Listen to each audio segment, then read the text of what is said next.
ನಾವೆಲ್ಲರೂ ಕೊರತೆಯಲ್ಲಿರುವವರೇ ಆಗಿದ್ದೇವೆ. ನಮ್ಮ ಕೊರತೆಯನ್ನು ನೀಗಿಸುವುದಕ್ಕೆ ದೇವರ ವಾಕ್ಯವೇ ಸಾಧನವಾಗಿದೆ.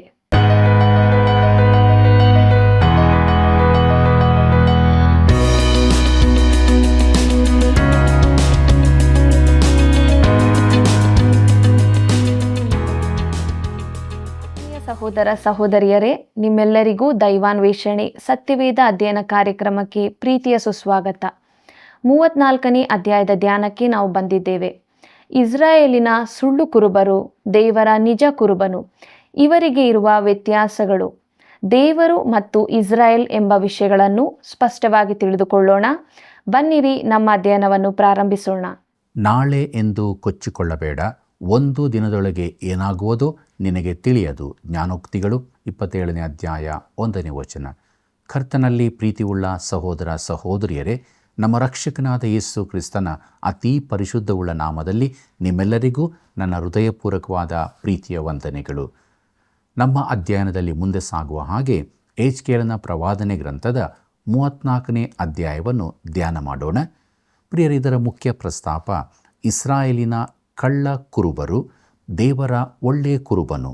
ಪ್ರಿಯರೇ, ಇಸ್ರಾಯೇಲಿನ ಸುಳ್ಳು ಕುರುಬರು ಎಂಬ ವಿಚಾರವನ್ನು ನಾವು ನೋಡೋಣ. ಯೆಹೆಜ್ಕೇಲನ ಮಾತಿನಂತೆ ಯೆರೂಸಲೇಮು ನಾಶವಾದ್ದರಿಂದ ಯೆಹೆಜ್ಕೇಲನು ನಿಜ ಪ್ರವಾದಿ ಎಂಬುದು ಕಂಡುಬಂತು. ಈ ಸುಳ್ಳು ಪ್ರವಾದಿಗಳ ಕುರಿತು ದೇವರು ಮಾತನಾಡುತ್ತಾನೆ. ಯೆಹೆಜ್ಕೇಲನ ಪ್ರವಾದನೆ ಗ್ರಂಥ 34ನೇ ಅಧ್ಯಾಯ 1 ಮತ್ತು 2ನೇ ವಚನವನ್ನು ಗಮನಿಸಿರಿ. ಯೆಹೋವನು ಈ ಮಾತನ್ನು ನನಗೆ ದಯಪಾಲಿಸಿದನು. ನರಪುತ್ರನೇ, ಇಸ್ರಾಯೇಲ್ ಎಂಬ ಮಂದೆಯ ಕುರುಬರಿಗೆ ಈ ದೈವೋಕ್ತಿಯನ್ನು ನುಡಿದೇ ನುಡಿ. ಕರ್ತನಾದ ಯೆಹೋವನು ಇಂತೆನ್ನುತ್ತಾನೆ, ಅಯ್ಯೋ, ಸ್ವಂತ ಹೊಟ್ಟೆಯನ್ನು ಒರೆದುಕೊಳ್ಳುವ ಇಸ್ರಾಯೇಲಿನ ಕುರುಬರ ಗತಿಯನ್ನು ಏನು ಹೇಳಲಿ? ಕುರಿಗಳ ಹೊಟ್ಟೆಯನ್ನು ನೋಡುವುದು ಕುರುಬರ ಧರ್ಮವಲ್ಲವೇ ಎಂಬುದಾಗಿ.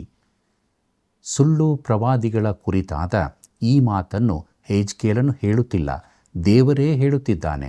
ನಿಜವಾಗಿ ಹೇಳಬೇಕೆಂದರೆ ಕ್ರೈಸ್ತ ಸೇವೆಯನ್ನು ವಿಸ್ತರಿಸುವುದು ನನಗೆ ಇಷ್ಟವಿಲ್ಲದ ಕಾರ್ಯ. ಆದರೆ ನಮ್ಮ ಆರ್ಥಿಕ ಬೆಂಬಲಕ್ಕೆ ಅರ್ಹರಾದ ಒಳ್ಳೆಯ ಸೇವಕರು, ಸೇವೆ ಇಲ್ಲವೆಂದಲ್ಲ, ಆದರೆ ಅವರು ಕೇವಲ ವಿಸ್ತರಣಾ ಪ್ರತಿನಿಧಿಗಳು ಮಾತ್ರವೇ ಆಗಿರಕೂಡದು. ಅವರು ಜನರಿಗೆ ಆಹಾರ ಕೊಡಬೇಕು, ದೇವರ ವಾಕ್ಯವನ್ನು ಹಂಚಬೇಕು. ಜನರಿಗೆ ಬೇಕಾದದನ್ನು ಮೊದಲು ಕೊಡದೆ ಅದಕ್ಕಾಗಿ ಜನರನ್ನು ಪೀಡಿಸಿ ಕಾಣಿಕೆ ಕೂಡಿಸುವುದು ಅಪರಾಧವೆಂದು ನನ್ನ ಭಾವನೆ. ಪ್ರಿಯರೇ, ನಾವು ಸ್ವತಃ ಆಶೀರ್ವಾದ ಹೊಂದಿದ ಸಂಸ್ಥೆಗಳಿಗೆ ನಾವು ಬೆಂಬಲ ಕೊಡಬೇಕು. ಸೇವೆಯ ಮುಖ್ಯ ಕೆಲಸ ಹಣಕ್ಕಾಗಿ ಬೇಡುವುದಲ್ಲ, ಆದರೆ ದೇವರ ವಾಕ್ಯವನ್ನು ಹಂಚಬೇಕು ಹಾಗೂ ಜನರಿಗೆ ಆಹಾರ ಕೊಡಬೇಕು. ಸುಳ್ಳು ಪ್ರವಾದಿಗಳ ವಿಷಯದಲ್ಲಿ ದೇವರ ಆಕ್ಷೇಪ ಇದೇ ಆಗಿದೆ. ಅವರು ಜನರಿಗೆ ದೇವರ ವಾಕ್ಯವನ್ನು ಕೊಡಲಿಲ್ಲ. ಸೇವೆಯ ಯೋಗ್ಯತೆಯನ್ನು ಅಳೆಯುವುದಕ್ಕೆ ಈ ದಿನಗಳಲ್ಲಿ ಕೂಡ ಇದೇ ಮಾನದಂಡವಾಗಿರಬೇಕೆಂದು ನಾನು ನೆನೆಸುತ್ತೇನೆ. ಮುಂದಕ್ಕೆ ನೋಡಿರಿ, ಯೆಹೆಜ್ಕೇಲನ ಪ್ರವಾದನೆ ಗ್ರಂಥ 34ನೇ ಅಧ್ಯಾಯ 4ನೇ ವಚನವನ್ನು. ಆಹಾ, ನೀವು ದುರ್ಬಲವಾದವುಗಳನ್ನು ಬಲಗೊಳಿಸಲಿಲ್ಲ, ರೋಗದವುಗಳನ್ನು ಸ್ವಸ್ಥ ಮಾಡಲಿಲ್ಲ, ಮುರಿದ ಅಂಗಗಳನ್ನು ಕಟ್ಟಲಿಲ್ಲ, ಓಡಿಸಿದವುಗಳನ್ನು ಮಂದೆಗೆ ಸೇರಿಸಲಿಲ್ಲ, ತಪ್ಪಿಸಿಕೊಂಡವುಗಳನ್ನು ಹುಡುಕಲಿಲ್ಲ, ಅವುಗಳನ್ನು ಹಿಂಸೆ ಬಲಾತ್ಕಾರಗಳಿಂದ ಆಳುತ್ತಾ ಬಂದಿದ್ದೀರಿ ಎಂಬುದಾಗಿ. ನಾವೆಲ್ಲರೂ ಕೂಡ ಕೊರತೆಯಲ್ಲಿರುವವರೇ ಆಗಿದ್ದೇವೆ. ನಮ್ಮ ಕೊರತೆಯನ್ನು ನೀಗಿಸುವುದಕ್ಕೆ ದೇವರ ವಾಕ್ಯವೇ ಸಾಧನ. ಒಬ್ಬ ಸೇವಕನು ದೇವರ ವಾಕ್ಯವನ್ನು ಕೊಡದಿದ್ದರೆ ಅವನು ಜನರ ಸೇವಕನಲ್ಲ. ದೇವರ ವಾಕ್ಯ ಹಂಚಲ್ಪಡಬೇಕು. ಕ್ರೈಸ್ತರಿಗೆ ಹೇಳಲ್ಪಟ್ಟ ಚಿಕ್ಕ ಚಿಕ್ಕ ಪ್ರಸಂಗಗಳಿಂದ ಯಾವ ಪ್ರಯೋಜನವೂ ಉಂಟಾಗದು. ಮುಂದಕ್ಕೆ ನೋಡಿರಿ, ಯೆಹೆಜ್ಕೇಲನ ಪ್ರವಾದನೆ ಗ್ರಂಥ 34ನೇ ಅಧ್ಯಾಯ 5ನೇ ವಚನವನ್ನು. ಕುರುಬರು ಇರಲಿಲ್ಲವಾದುದರಿಂದ ಅವು ಚದರಿ ಹೋದವು, ದಿಕ್ಪಾಲಾಗಿ ಕಾಡಿನ ಸಕಲ ಮೃಗಗಳಿಗೆ ತುತ್ತಾದವು ಎಂಬುದಾಗಿ. ತುತ್ತಾದವು ಅಂದರೆ ಆಹಾರವಾದವು. ಸಭೆಯಲ್ಲಿ ಜನರಿಗೆ ತಕ್ಕ ಆಹಾರ ಕೊಡಲ್ಪಡದಿದ್ದಾಗ ಜನರು ಚದರಿ ಹೋಗುತ್ತಾರೆ, ಆಹಾರ ಸಿಗುವಲ್ಲಿಗೆ ಹೋಗಿಬಿಡುತ್ತಾರೆ. ಅವರನ್ನು ಟೀಕಿಸಿ ಪ್ರಯೋಜನವಿಲ್ಲ. ಯಾಕೆಂದರೆ ಕುರಿಗಳಿಗೆ ಆಹಾರ ಬೇಕೇ ಬೇಕು. ದೇವರ ಮಗುವಿನ ಸ್ಥಿತಿ ಕೂಡ ಇದೇ ಆಗಿದೆ. ಅವನಿಗೆ ದೇವರ ವಾಕ್ಯದ ಆಹಾರ ಬೇಕು. ಇದನ್ನು ಕೊಡಲು ನಾವು ಸಿದ್ಧರಾಗಿರಬೇಕು. ಹೆಜ್ಕೇಲನ ಪ್ರವಾದನೆ ಗ್ರಂಥ 34ನೇ ಅಧ್ಯಾಯ 7ನೇ ವಚನದಿಂದ 10ನೇ ವಚನದವರೆಗೆ ನನ್ನೊಂದಿಗೆ ಗಮನಿಸಿರಿ.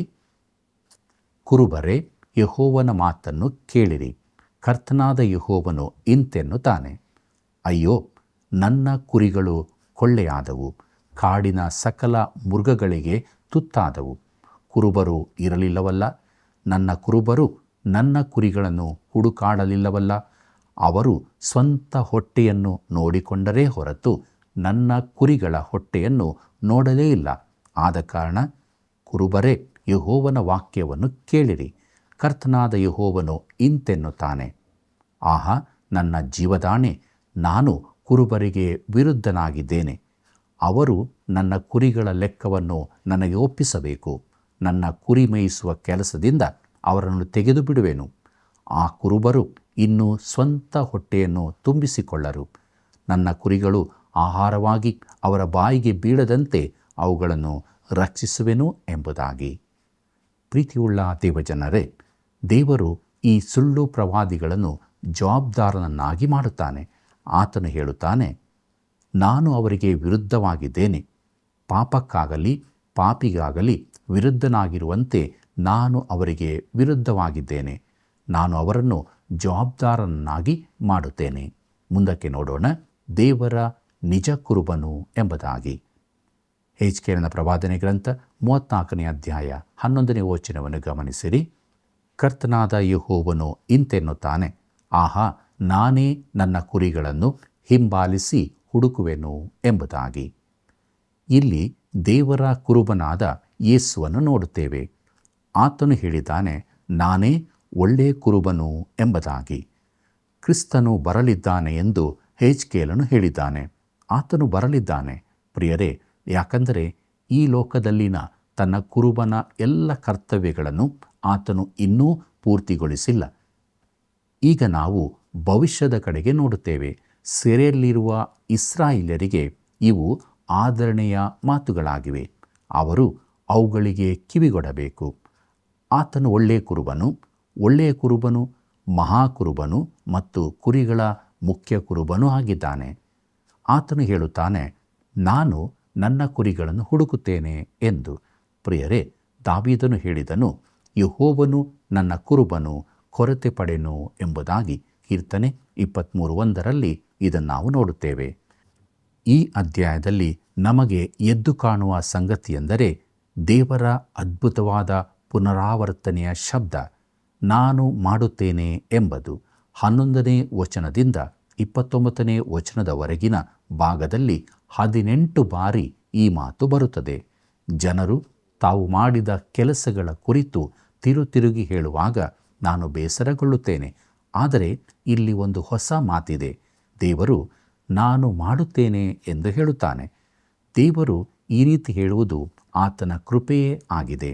ಒಳ್ಳೆಯ ಕುರುಬನು ಒಂದು ದಿನ ಹೇಳಿದನು, ಎಲೈ ಕಷ್ಟಪಡುವವರೇ, ಹೊರೆ ಹೊತ್ತವರೇ, ನನ್ನ ಬಳಿಗೆ ಬನ್ನಿರಿ, ನಾನು ನಿಮಗೆ ವಿಶ್ರಾಂತಿ ಕೊಡುತ್ತೇನೆ ಎಂಬುದಾಗಿ. ಮತ್ತಾಯನ ಬರೆದ ಸುವಾರ್ತೆ 11ನೇ ಅಧ್ಯಾಯ 28ನೇ ವಚನದಲ್ಲಿ ಇದನ್ನು ನಾವು ನೋಡುತ್ತೇವೆ. ಕುರುಬನು ಮತ್ತೂ ಹೇಳಿದನು, ನಾನು ಅವುಗಳಿಗೆ ನಿತ್ಯ ಜೀವವನ್ನು ಕೊಡುತ್ತೇನೆ, ಅವು ಎಂದಿಗೂ ನಾಶವಾಗುವುದಿಲ್ಲ ಎಂದು. ಯೋಹಾನ ಬರೆದ ಸುವಾರ್ತೆ 10ನೇ ಅಧ್ಯಾಯ 28ನೇ ವಚನದಲ್ಲಿ ಇದನ್ನು ನಾವು ನೋಡುತ್ತೇವೆ. ಪ್ರಿಯರೇ, ನನ್ನ ಅದ್ಭುತನಾದ ಕುರುಬನು ಹೇಳಿದ ಮಾತಿದು. ಮುಂದಕ್ಕೆ ನೋಡೋಣ. ಹೆಜ್ಕೇಲನ ಪ್ರವಾದನೆ ಗ್ರಂಥ 34ನೇ ಅಧ್ಯಾಯ 12ನೇ ವಚನವನ್ನು. ಮಂದೆಯ ಕುರುಬನು ಸುತ್ತುಮುತ್ತಲೂ ಚದರಿ ಹೋದ ತನ್ನ ಕುರಿಗಳನ್ನು ಹುಡುಕುವ ಹಾಗೆ ನಾನು ನನ್ನ ಕುರಿಗಳನ್ನು ಹುಡುಕುವೆನು. ಕಾರ್ಮುಗಿಲಿನ ದುರ್ದಿನದಲ್ಲಿ ಚೆಲ್ಲಾಪಿಲಿಯಾದ ಎಲ್ಲ ಸ್ಥಳಗಳಿಂದ ಅವುಗಳನ್ನು ಬಿಡಿಸಿ ಎಂಬುದಾಗಿ. ಒಳ್ಳೆಯ ಕುರುಬನು 2000 ವರ್ಷಗಳ ಹಿಂದೆ ಬಂದನು. ಈಗಲೂ ಆತನು ಹೇಳುತ್ತಾನೆ, ನನ್ನ ಕುರಿಗಳು ನನ್ನ ಸ್ವರಕ್ಕೆ ಕಿವಿಗೊಡುತ್ತವೆ ಎಂದು. ಯೋಹಾನ ಬರೆದ ಸುವಾರ್ತೆ 10ನೇ ಅಧ್ಯಾಯ 27ನೇ ವಚನದಲ್ಲಿ ಇದನ್ನು ನಾವು ನೋಡುತ್ತೇವೆ. ಅವು ಆತನ ಸ್ವರಕ್ಕೆ ಯಾಕೆ ಕಿವಿಗೊಡುತ್ತವೆ ಎಂದು ತಿಳಿದಿದೆಯೋ? ಅದಕ್ಕೆ 2 ಕಾರಣಗಳಿವೆ. ಆತನು ಕರೆಯುತ್ತಿದ್ದಾನೆ ಮತ್ತು ಆತನ ಕುರಿಗಳು ಆತನನ್ನು ತಿಳಿದವೆ. ಅವು ಆತನ ಸ್ವರ ಕೇಳುತ್ತವೆ. ಅವು ಆತನನ್ನು ತಿಳಿದಿರುತ್ತವೆ. ನಮಗೆ ಎಂಥ ಅದ್ಭುತನಾದ ಕುರುಬನಿದ್ದಾನೆ ನೋಡಿರಿ. ಯೆಹೆಜ್ಕೇಲನ ಪ್ರವಾದನೆ ಗ್ರಂಥ 34ನೇ ಅಧ್ಯಾಯ 13ನೇ ವಚನವನ್ನು ಗಮನಿಸಿರಿ. ಜನಾಂಗಗಳ ವಶದಿಂದ ತಪ್ಪಿಸಿ ದೇಶ ದೇಶಗಳಿಂದ ಒಟ್ಟುಗೂಡಿಸಿ ಸ್ವದೇಶಕ್ಕೆ ಬರಮಾಡಿ ಇಸ್ರಾಯೇಲಿನ ಬೆಟ್ಟಗಳಲ್ಲಿಯೂ ತೊರೆಗಳ ಬಳಿಯಲ್ಲಿಯೂ ಸೀಮೆಯ ಎಲ್ಲ ಹಕ್ಕೆಗಳಲ್ಲಿಯೂ ಮೇಯಿಸುವೆನು ಎಂಬುದಾಗಿ. ಕುರುಬನು ಇಸ್ರಾಯೇಲ್ ಜನಾಂಗದ ಕುರಿತು ಮಾತನಾಡುತ್ತಿದ್ದಾನೆ. ಅವರಿಗಾಗಿ ತಾನು ಮುಂದಕ್ಕೆ ಏನು ಮಾಡಲಿರುವೆನೆಂದು ತಿಳಿಸುತ್ತಾನೆ. ಅವರ ಪಾಪಗಳ ಕಾರಣದಿಂದಾಗಿ ಮತ್ತು ಸುಳ್ಳು ಪ್ರವಾದಿಗಳಿಗೆ ಕಿವಿಗೊಟ್ಟದ್ದಕ್ಕಾಗಿ ಅವರು ಈಗ ಸೆರೆಯಲ್ಲಿದ್ದಾರೆ. ಆದರೆ ಆತನು ಹೇಳುತ್ತಿದ್ದಾನೆ, ನಾನು ಅವರನ್ನು ಕೈಬಿಟ್ಟಿಲ್ಲ, ನಾನು ಅವರನ್ನು ಎಸೆದು ಬಿಟ್ಟಿಲ್ಲ. 1000 ವರ್ಷದ ಆಳಿಕೆಯನ್ನು ನಂಬದವರು ಯೆಹೆಜ್ಕೇಲನ ಪ್ರವಾದನಾ ಗ್ರಂಥವನ್ನು ಓದಬೇಕು. ಆಗ ನಾನು ನನ್ನ ಕುರಿಗಳನ್ನು ಬಿಟ್ಟು ಬಿಡಲಿಲ್ಲವೆಂಬುದನ್ನು ತಿಳಿದುಕೊಳ್ಳುವಿರಿ. ನಾನು ಅವುಗಳನ್ನು ಅವುಗಳ ದೇಶಕ್ಕೆ ಹಿಂದೆ ಕರಕೊಂಡು ಬರಬೇಕೆಂದಿದ್ದೇನೆ. ಮುಂದಕ್ಕೆ ನೋಡೋಣ. ಯೆಹೆಜ್ಕೇಲನ ಪ್ರವಾದನೆ ಗ್ರಂಥ 34ನೇ ಅಧ್ಯಾಯ 14 ಮತ್ತು 15ನೇ ವಚನವನ್ನು. ಅವುಗಳಿಗೆ ಒಳ್ಳೆಯ ಮೇವನ್ನು ಮೇಯಿಸುವೆನು. ಅವುಗಳ ಹುಲ್ಗಾವಲು ಇಸ್ರಾಯೇಲಿನ ಎತ್ತರವಾದ ಬೆಟ್ಟಗಳಲ್ಲಿರುವುದು. ಅಲ್ಲಿ ಒಳ್ಳೆಯ ತೆವರಿನಲ್ಲಿ ಮಲಗುವವು. ಇಸ್ರಾಯೇಲಿನ ಬೆಟ್ಟಗಳಲ್ಲಿ ಹಸಿ ಹುಲ್ಲನ್ನು ಮೇಯುವವು. ನಾನೇ ನನ್ನ ಕುರಿಗಳನ್ನು ಮೇಯಿಸಿ ಹಾಯಾಗಿ ಮಲಗುವಂತೆ ಮಾಡುವೆನು. ಇದು ಕರ್ತನಾದ ಯೆಹೋವನ ನುಡಿ ಎಂಬುದಾಗಿ. ಕರ್ತನಲ್ಲಿ ಪ್ರಿಯರೇ, ಆತನು ಒಳ್ಳೆ ಹುಲ್ಲುಗಾವಲುಗಳಲ್ಲಿ ಅವುಗಳನ್ನು ಮೇಯಿಸುವನು. ಅವು ಮಲಗಿರುವಾಗ ಸುರಕ್ಷಿತವಾಗಿರುವವು. ಇದು ಮುಂದಣ ಕಾಲದ ವಿಚಾರ. ಈಗ ಇಸ್ರಾಯೇಲ್ ದೇಶವು ಸುರಕ್ಷಿತವಾಗಿರುವುದಿಲ್ಲ. ಯೆಹೆಜ್ಕೇಲನ ಪ್ರವಾದನೆ ಗ್ರಂಥ 34ನೇ ಅಧ್ಯಾಯ 16ನೇ ವಚನವನ್ನು ನನ್ನೊಂದಿಗೆ ಗಮನಿಸಿರಿ. ತಪ್ಪಿಸಿಕೊಂಡದನ್ನು ಹುಡುಕುವೆನು, ಓಡಿಸಿದ್ದನ್ನು ಮಂದೆಗೆ ಸೇರಿಸುವೆನು, ದುರ್ಬಲವಾದದ್ದನ್ನು ಬಲಗೊಳಿಸುವೆನು, ಮುರಿದ ಅಂಗವನ್ನು ಕಟ್ಟುವೆನು, ಬಲಿತ ಕೊಬ್ಬಿದ ಕುರಿಗಳನ್ನು ಧ್ವಂಸ ಮಾಡುವೆನು, ಅವುಗಳಿಗೆ ನ್ಯಾಯದಂಡನೆ ಎಂಬ ಮೇವನ್ನು ತಿನ್ನಿಸುವೆನು ಎಂಬುದಾಗಿ. ಒಂದು ಕುರಿ ತಪ್ಪಿಸಿಕೊಂಡರೂ ಕೂಡ ಈ ಕುರುಬನು ಅದನ್ನು ಹುಡುಕುತ್ತಾ ಹೋಗುವನು. ಇದನ್ನು ಇಸ್ರಾಯೇಲ್ ಜನಾಂಗಕ್ಕಾಗಿ ಮಾಡುವನು. ಈ ದಿನಗಳಲ್ಲಿ ಸಭೆಗಾಗಿಯೂ ಮಾಡುತ್ತಾನೆ. ಕರ್ತನಾದ ಯೇಸು ಕಳೆದು ಹೋದ ಕುರಿಯ ಸಾಮ್ಯವನ್ನು ಹೇಳಿದಾಗ, ಆ ಕುರುಬನ ಬಳಿ 100 ಕುರಿಗಳಿದ್ದು ಒಂದು ಮಾತ್ರ ತಪ್ಪಿಸಿಕೊಂಡಿತು. ಕುರುಬನು ಏನು ಮಾಡಿದನು? ಅವನು ಆ ಕುರಿಯನ್ನು ಅಲಕ್ಷ್ಯ ಮಾಡಿ ಮರೆತೇ ಬಿಟ್ಟನು. ಒಂದು ಮರಿ ಓಡಿ ಹೋಗಬೇಕೆಂದಿದ್ದರೆ ಹೋಗಲಿ, 99 ಕುರಿಗಳು ಇರುವುದು ದೊಡ್ಡ ಸಂಖ್ಯೆಯೇ ಸರಿ ಎಂದು ಅಲಕ್ಷ್ಯ ಮಾಡಿದನೋ? ಇಲ್ಲ. ಈ ಕುರುಬನು ಹೇಳಿದನು, ನನ್ನಲ್ಲಿ 100 ಕುರಿಗಳಿದ್ದವು, ಈಗಲೂ 100 ಇರಲೇಬೇಕು ಎಂದು ಹೇಳಿದನು. ಪ್ರಿಯರೇ, ನಾನು ಚತುರ ಕುರಿಯಾದದಕ್ಕಾಗಿ ಪರಲೋಕಕ್ಕೆ ಸೇರುವುದಿಲ್ಲ. ಎಲ್ಲ ಕುರಿಗಳು ಬುದ್ಧಿ ಇಲ್ಲದವುಗಳೇ. ಒಬ್ಬ ಅದ್ಭುತ ಕುರುಬನ ಕಾರಣದಿಂದಾಗಿ ನಾನು ಅಲ್ಲಿರುತ್ತೇನೆ. ಆ ಕುರುಬನು ನಾನು ಹುಡುಕುತ್ತೇನೆ ಎಂದು ತಿರುತಿರುಗಿ ಹೇಳಿದನು. ಮುಂದಕ್ಕೆ ನೋಡೋಣ. ಯೆಹೆಜ್ಕೇಲನ ಪ್ರವಾದನೆ ಗ್ರಂಥ 34ನೇ ಅಧ್ಯಾಯ 20ನೇ ವಚನವನ್ನು. ಹೀಗಿರಲು ಕರ್ತನಾದ ಯೆಹೋವನು ಇಂತೆನ್ನುತ್ತಾನೆ, ಇಗೋ, ನಾನೇ ಕೊಬ್ಬಿದ ಟಗರು ಹೋತಗಳಿಗೂ ಬಡ ಕುರಿ ಮೇಕೆಗಳಿಗೂ ನ್ಯಾಯ ತೀರಿಸುವೆನು ಎಂಬುದಾಗಿ. ದೇವರು ಪ್ರತ್ಯೇಕಿಸುವ ಕೆಲಸವನ್ನು ಮಾಡುತ್ತಾನೆ. ಮತ್ತಾಯ 13ರಲ್ಲಿ ಆತನು ಗೋಧಿ ಹಾಗೂ ಹಣಜಿಯ ಸಾಮ್ಯವನ್ನು ಹೇಳಿದನು. ತನ್ನ ಹೊಲದಲ್ಲಿ ಒಬ್ಬನು ಒಳ್ಳೆಯ ಬೀಜವನ್ನು ಬಿತ್ತಿದನು, ಆದರೆ ವೈರಿಯೊಬ್ಬನು ಬಂದು ಹಣಜಿಯನ್ನು ಬಿತ್ತಿದನು. ದನಿಯ ಸೇವಕನು ಬಂದು ಹಣಜಿಗಳನ್ನು ಕೀಳುವ ಎಂದನು. ಆದರೆ ಯಜಮಾನರು, ಬೇಡ, 2 ಒಟ್ಟಾಗಿ ಬೆಳೆಯಲಿ, ನಾನು ಮತ್ತೆ ಬೇರ್ಪಡಿಸುತ್ತೇನೆ ಎಂದು ಹೇಳಿದನು. ಪ್ರತ್ಯೇಕಿಸುವಂತಾದು ಕರ್ತನ ಕೆಲಸವಾಗಿದೆ, ಅದು ಆತನೇ ಮಾಡುವಂತಾದು. ನನ್ನ ಬಳಿ ಯಾರಾದರೂ ಬಂದು, ಇಂಥ ವ್ಯಕ್ತಿ ಒಬ್ಬ ವಿಶ್ವಾಸಿಯೋ ಎಂದು ಕೇಳಿದರೆ ನನಗೆ ಗೊತ್ತಿಲ್ಲವೆಂದೇ ಹೇಳಬೇಕು. ಅದು ನನ್ನ ಕೆಲಸವಲ್ಲ, ಕರ್ತನ ಕೆಲಸವಾಗಿದೆ. ತನ್ನವರು ಯಾರೆಂಬುದು ಆತನಿಗೆ ತಿಳಿದದೆ. ಮುಂದಕ್ಕೆ ನೋಡೋಣ. ಯೆಹೆಜ್ಕೇಲನ ಪ್ರವಾದನೆ ಗ್ರಂಥ 34ನೇ ಅಧ್ಯಾಯ 21ನೇ ವಚನದಿಂದ 24ನೇ ವಚನದವರೆಗೆ. ನೀವು ಕುರಿ ಮೇಕೆಗಳನ್ನು ಪಕ್ಕದಿಂದಲೂ ಹೆಗಲಿನಿಂದಲೂ ನೂಕುತ್ತಾ ದುರ್ಬಲವಾದವುಗಳನ್ನು ಕೊಂಬುಗಳಿಂದ ಹಾಯುತ್ತಾ ನನ್ನ ಹಿಂಡನ್ನು ಚದರಿಸಿ ಬಿಟ್ಟಿರಿ. ಆದ ಕಾರಣ ನನ್ನ ಹಿಂಡು ಇನ್ನೆಂದಿಗೂ ಸೂರೆಯಾಗದಂತೆ ನಾನು ಅದನ್ನು ರಕ್ಷಿಸಿ ಟಗರು ಹೋತಗಳಿಗೂ ಕುರಿ ಮೇಕೆಗಳಿಗೂ ನ್ಯಾಯ ತೀರಿಸುವೆನು. ನನ್ನ ಹಿಂಡನ್ನು ಕಾಯಲಿಕ್ಕೆ ಒಬ್ಬನೇ ಕುರುಬನನ್ನು ಏರ್ಪಡಿಸುವೆನು. ನನ್ನ ಸೇವಕನಾದ ದಾವೀದನೆಂಬ ಆ ಕುರುಬನು ಅದನ್ನು ಮೇಯಿಸುವನು. ಹೌದು, ಅದರ ಕುರುಬನಾಗಿ ಅದನ್ನು ಮೇಯಿಸುತ್ತಾ ಬರುವನು.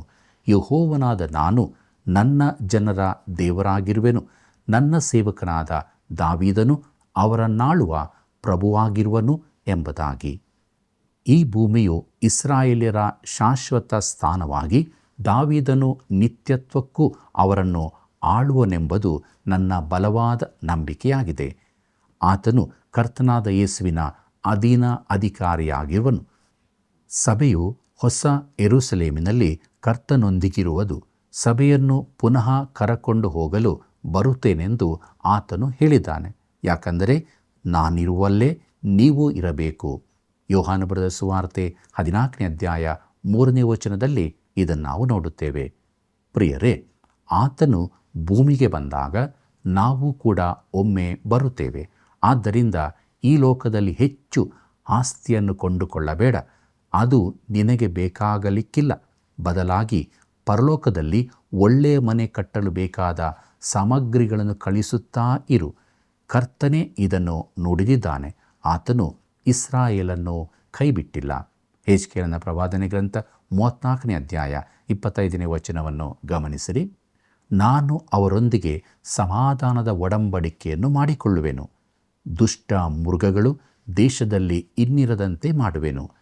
ನನ್ನ ಜನರು ಕಾಡಿನಲ್ಲಿ ನಿರ್ಭಯವಾಗಿ ವಾಸಿಸುವರು, ಅರಣ್ಯದಲ್ಲಿ ಹಾಯಾಗಿ ನಿದ್ರಿಸುವರು ಎಂಬುದಾಗಿ. ಸತ್ಯವೇದದಲ್ಲಿ ದೇಶವು ಇಸ್ರಾಯೇಲ್ ಜನಾಂಗವು ಜೊತೆಯಾಗಿ ಹೋಗುವುದು ಆಸಕ್ತಿಯ ಸಂಗತಿಯಾಗಿದೆ. ಅವರು ದೇಶದಲ್ಲಿದ್ದು ಆಶೀರ್ವದಿಸಲ್ಪಟ್ಟಾಗ ಜನರು ದೇವರೊಂದಿಗೆ ಸರಿಯಾದ ಸಂಬಂಧದಲ್ಲಿದ್ದಾರೆಂದು ಅರ್ಥ. ಯೆಜ್ಕೇಲನ ಪ್ರವಾದನೆ ಗ್ರಂಥ 34ನೇ ಅಧ್ಯಾಯ 28ನೇ ವಚನವನ್ನು ನನ್ನೊಂದಿಗೆ ಗಮನಿಸಿರಿ. ಅಂದಿನಿಂದ ಅವರನ್ನು ಅನ್ಯಜನರು ಸೂರೆ ಮಾಡಾರು, ಕಾಡು ಮೃಗಗಳು ನುಂಗವು. ಅವರು ಯಾರಿಗೂ ಹೆದರದೆ ನೆಮ್ಮದಿಯಾಗಿ ವಾಸಿಸುವರು ಎಂಬುದಾಗಿ. ಇಸ್ರಾಯೇಲು ಅನ್ಯರ ವಶವಾಗದ ಕಾಲ ಬರಲಿದೆ. ಈಗಲೂ ಅವರು ಹಾಗೆಯೇ ಇದ್ದಾರೆ. ದೇವರು ನಾನು ಮಾಡುತ್ತೇನೆ ಅನ್ನುತ್ತಾನೆ. ಅದನ್ನು ಹೇಳಿದವನು ಮಾಡಿಯೇ ಮಾಡುವನು. ಮುಂದಕ್ಕೆ ನೋಡೋಣ. ಯೆಜ್ಕೇಲನ ಪ್ರವಾದನೆ ಗ್ರಂಥ 34ನೇ ಅಧ್ಯಾಯ 29ನೇ ವಚನದಿಂದ 31ನೇ ವಚನದವರೆಗೆ. ನಾನು ಅವರಿಗಾಗಿ ಪ್ರಸಿದ್ಧ ಫಲವೃಕ್ಷಗಳನ್ನು ಬೆಳೆಯಿಸುವೆನು. ಕ್ಷಾಮವು ಅವರ ದೇಶವನ್ನು ಇನ್ನೂ ಹಾಳು ಮಾಡದು. ಅವರು ಅನ್ಯಜನರ ತಿರಸ್ಕಾರಕ್ಕೆ ಗುರಿಯಾಗರು. ಆಗ ಅವರು ತಮ್ಮ ದೇವರಾದ ಯೆಹೋವನೆಂಬ ನಾನು ತಮ್ಮೊಂದಿಗಿದ್ದೇನೆಂತಲೂ ನಿಶ್ಚಯಿಸಿಕೊಳ್ಳುವರು. ಇದು ಕರ್ತನಾದ ಯೆಹೋವನ ನುಡಿ. ನೀವು ನನ್ನ ಕುರಿಗಳು, ನನ್ನ ಕಾವಲಿನ ಕುರಿಗಳು. ನರಪ್ರಾಣಿಗಳಾದ ನಿಮಗೆ ನಾನು ದೇವರು ಎಂದು ಕರ್ತನಾದ ಯೆಹೋವನು ಅನ್ನುತ್ತಾನೆ ಎಂಬುದಾಗಿ. ಕರ್ತನಲ್ಲಿ ಪ್ರಿಯರೇ, ಆತನು ದೇವರು. ತನ್ನ ವಾಗ್ದಾನವನ್ನು ತಪ್ಪದೇ ಈಡೇರಿಸುತ್ತಾನೆ. ಪ್ರೀತಿಯುಳ್ಳ ಸಹೋದರ ಸಹೋದರಿಯರೇ, ದೇವರ ವಾಕ್ಯವನ್ನು ನಾವು ಕೇಳಿದ್ದೇವೆ. ದೇವರು ನಮಗೆ ಕುರುಬನಾಗಿದ್ದುಕೊಂಡು ನಮ್ಮನ್ನು ಆತನು ತನ್ನ ಮಾರ್ಗದಲ್ಲಿ ನಡೆಸುತ್ತಾನೆ. ಆದ್ದರಿಂದ ಯಾವಾಗಲೂ ನಾವು ನಮ್ಮನ್ನು ಆತನ ಕೈಗೆ ಕೊಟ್ಟವರಾಗಿ ಜೀವಿಸುವರಾಗಿರೋಣ. ಪ್ರಾರ್ಥನೆ ಮಾಡೋಣ. ಪ್ರೀತಿ ಸ್ವರೂಪನಾದ ದೇವರೇ, ನಿನ್ನ ಪರಿಶುದ್ಧವುಳ್ಳ ನಾಮಕ್ಕೆ ಸ್ತೋತ್ರವಾಗಲಿ. ನಿನ್ನ ವಾಕ್ಯದ ಮೂಲಕವಾಗಿ ನಿನ್ನ ಪ್ರೀತಿಯನ್ನು ಕಂಡುಕೊಂಡಿದ್ದೇವೆ. ಆ ಪ್ರೀತಿಯಲ್ಲಿ ಜೀವಿಸುವುದಕ್ಕೆ ನಮಗೆ ಸಹಾಯ ಮಾಡು. ನಿನ್ನ ರೆಕ್ಕೆಗಳ ಮರೆಯಲ್ಲಿ ಸುರಕ್ಷಿತರಾಗಿದ್ದುಕೊಂಡು ಆನಂದಘೋಷ ಮಾಡುತ್ತಾ ನಮ್ಮ ಜೀವಿತವನ್ನು ಮುನ್ನಡೆಸೋಕ್ಕೆ ಸಹಾಯ ಮಾಡು. ನಮ್ಮೆಲ್ಲ ವೀಕ್ಷಕ ಬಾಂಧವರನ್ನು ಅವರವರು ಇರುವಂಥ ಸ್ಥಳದಲ್ಲಿ ನೀನವರನ್ನು ಕರುಣಿಸು. ಅವರ ಕಷ್ಟ, ಸಮಸ್ಯೆ, ಕಣ್ಣೀರು, ಬೇನೆ ಬೇಸರಗಳಿಂದ ಬಿಡುಗಡೆ ಮಾಡು. ಸಮಾಧಾನವನ್ನು, ಸಂತೋಷವನ್ನು ಅನುಗ್ರಹಿಸಿಕೊಟ್ಟು ಕೈ ಹಿಡಿದು ನಡೆಸು. ಯೇಸುವಿನ ನಾಮದಲ್ಲಿ ಬೇಡಿದ್ದೇವೆ ನಮ್ಮ ತಂದೆಯೇ, ಆಮೆನ್. ಆತ್ಮೀಯರೇ, ನಮಗೆ ದೇವರ ವಾಕ್ಯವು ಬೇಕಾಗಿದೆ. ಈ ಆಹಾರವನ್ನು ನಾವು ಹಂಚಬೇಕು. ದೇವರು ಸುಳ್ಳು ಕೊಡುವವರಿಗೆ ವಿರುದ್ಧವಾಗಿದ್ದಾನೆ. ದೇವರ ಕುರುಬನು ಯೇಸುಕ್ರಿಸ್ತನು ತಾನೇ ಆಗಿದ್ದಾನೆ. ಆತನು ತನ್ನ ಕುರಿಗಳಿಗೋಸ್ಕರ ಪ್ರಾಣವನ್ನೇ ಕೊಟ್ಟನು. ತನ್ನವರು ಯಾರು ಎಂದು ಆತನಿಗೆ ಗೊತ್ತಿದೆ. ಆದದರಿಂದ ನಾವೆಲ್ಲರೂ ಆತನ ಮಂದಿಯಲ್ಲಿದ್ದು ಸುರಕ್ಷಿತರಾಗಿದ್ದುಕೊಂಡು ಆನಂದಘೋಷ ಮಾಡುತ್ತಾ ಆತನ ಎರಡನೇ ಬರೋಣವನ್ನು ಎದುರು ನೋಡುತ್ತಾ ಸ್ಥಿರಚಿತ್ತರಾಗಿ ಜೀವಿಸೋಣ. ಆತ್ಮೀಯ ವೀಕ್ಷಕರೇ, ಒಳ್ಳೆಯ ಕುರುಬನ ಬಗ್ಗೆ ತಿಳಿದುಕೊಂಡಿದ್ದೀರಲ್ಲವೇ? ಇತರರಿಗೂ ನಿಜ ಕುರುಬನನ್ನು ಪರಿಚಯಪಡಿಸೋಣ. ಕಾರ್ಯಕ್ರಮದ ಅಭಿವೃದ್ಧಿಗಾಗಿ ತಪ್ಪದೇ ಕರೆ ಮಾಡಿರಿ. ಮತ್ತೆ ಸಂಧಿಸೋಣ. ದೇವರ ಕೃಪೆ ನಿಮ್ಮ ಸಂಗಡ ಇರಲಿ. ವಂದನೆಗಳು.